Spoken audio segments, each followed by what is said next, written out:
ಸಿಟೀಲಿ ಏನಿದೆ ಆ್ಯಕ್ಚುಲಿ ಇರೋದೆಲ್ಲ ಊರಲ್ಲೇ. ಸಿಟೀಲಿ ಪೊಲ್ಯೂಷನ್ನು, ಟೆನ್ಷನ್ನು, ಅರ್ಜೆಂಟು ಎಲ್ಲ ಫಾಸ್ಟು. ನಾವು ಬದುಕದೇ ಮರ್ತು ಬಿಡ್ತೀವಿ. ಈ ಥರ ಊರಲ್ಲಿ ಬಂದಾಗ ನೆಮ್ಮದಿಯಾಗಿ ಏನು ಸಿಗುತ್ತೆ, ಹೋಗ್ತಾ ನಾವೇನು ತೊಗೊಂಡೋಗಲ್ಲ. ಇರೋ ತನಕ ಒಂದು ಪೀಸ್ಫುಲ್ ಲೈಫ್ ಮಾಡೋದನ್ನ ಕಲಿಬೇಕಾಗಿದೆ ಈಗ. ಇದು 1991 ಮಾಡಲ್ಲು ಬಜಾಜ್ ಸೂಪರ್ ಅಂತ, ಈ ಚೇತಕ್ ಟೈಪೇ ಇರೋದು. ನಮ್ಮ ತಾತ ಅವ್ರದ್ದು ಮನೆಯಲ್ಲೇ ಸ್ಕ್ರ್ಯಾಪ್ ಆಗಿಬಿಟ್ಟಿತ್ತು, ಫುಲ್ ರಸ್ಟ್ ಹಿಡಿದ್ಬಿಟ್ಟಿತ್ತು. ನಾನು ಅವ್ರಿಗೆ ಮೆಮೊರಿಗೋಸ್ಕರ ಅಂತ ಅಂದ್ಬಿಟ್ಟು ವಾಪಸ್ಸು ರಿಸ್ಟೋರೇಷನ್ ಮಾಡ್ಕೊಂಡಿದ್ದೀನಿ, ಪೇಂಟ್ ಮಾಡಿಕೊಂಡು ಎಲ್ಲ.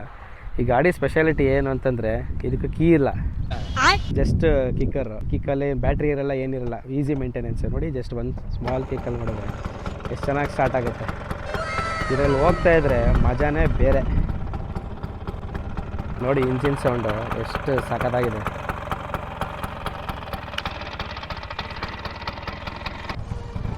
ನೋಡಿ ಇವಾಗ ಇದರಲ್ಲಿ ನಾನು ಮೈಸೂರಿಂದ ಓಡಿಸ್ಕೊಂಡ್ಬಂದಿದ್ದೀನಿ ಕರಿಘಟ್ಟಕ್ಕೆ ಹೋಗೋಣ ಅಂತ.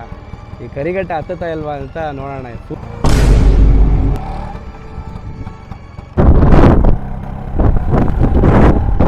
ನೋಡಿ ಹೆಂಗಿದೆ ವ್ಯೂ ಪಾಯಿಂಟ್. ಪರವಾಗಿಲ್ಲ ಗುರು, ಸಖತ್ತಾಗಿ ಎತ್ತುತ್ತೆ. ನಾನೆಲ್ಲ ನಿಂತೋಗುತ್ತೆ ಅಂದ್ಕೊಂಡೆ. ನಮ್ಮ ಬೈಕ್ಗಳೆಲ್ಲ 2000 ಕಿಲೋಮೀಟ್ರ್ ಓಡಿಸಿದ ತಕ್ಷಣ ಆಯಿಲ್ ಚೇಂಜು, ಅದು ಇದು ಏನೇನೋ ಹಿಂಸೆಗಳು. ಇದಕ್ಕೆ ಆಯಿಲ್ ಮಿಕ್ಸ್ ಫ್ಯೂಯಲ್ ಜೊತೆಗೆ ಮಾಡೋದ್ರಿಂದ ಏನೂ ಇಲ್ಲ, ಈ ಝೀರೋ ಮೇಂಟೆನೆನ್ಸ್. ಫಸ್ಟ್ ಕ್ಲಾಸ್ ಆಗುತ್ತೆ ಮಾತ್ರ. ನೋಡಿ ಇದೆ ವೆಂಕಟೇಶ್ವರ ಸ್ವಾಮಿ ದೇವಸ್ಥಾನ, ಕರಿಘಟ್ಟ. ನೋಡಿ ಆರಾಮ್ಸೆ ಹತ್ತಿತ್ತು ನಮ್ಮದು ಸ್ಕೂಟ್ರು.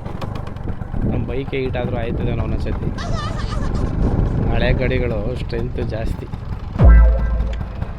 ನೋಡಿ ದೇವಸ್ಥಾನ ತೆಗೆದಿದೆ, ಒಳ್ಳೆ ಸೂಪರಾಗಿ.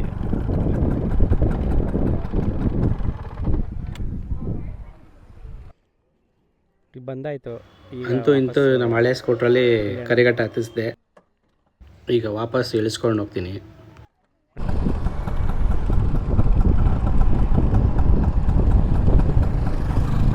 ಒಳ್ಳೆ ಮಜಾ ಇತ್ತು ಮಾತ್ರ.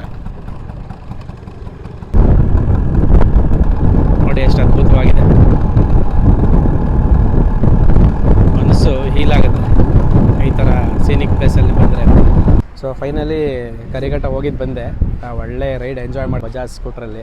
ನಂಗೆ ಬೈಕ್ಗಿಂತ ಇದೇ ಗಾಡಿ ಸಖತ್ ಇಷ್ಟ ಆಗ್ಬಿಟ್ಟಿದೆ ಓಡಾಡೋಕ್ಕೆ. ಸೊ ಈ ವಿಡಿಯೋ ಇಲ್ಲಿಗೆ ಎಂಡ್ ಮಾಡೋಣ ಅಂತ ಅನ್ಕೋತಾ ಇದ್ದೀನಿ. ನೆಕ್ಸ್ಟ್ ವಿಡಿಯೋದಲ್ಲಿ ಸಿಗೋಣ ಅಂತ. ಬಾಯ್.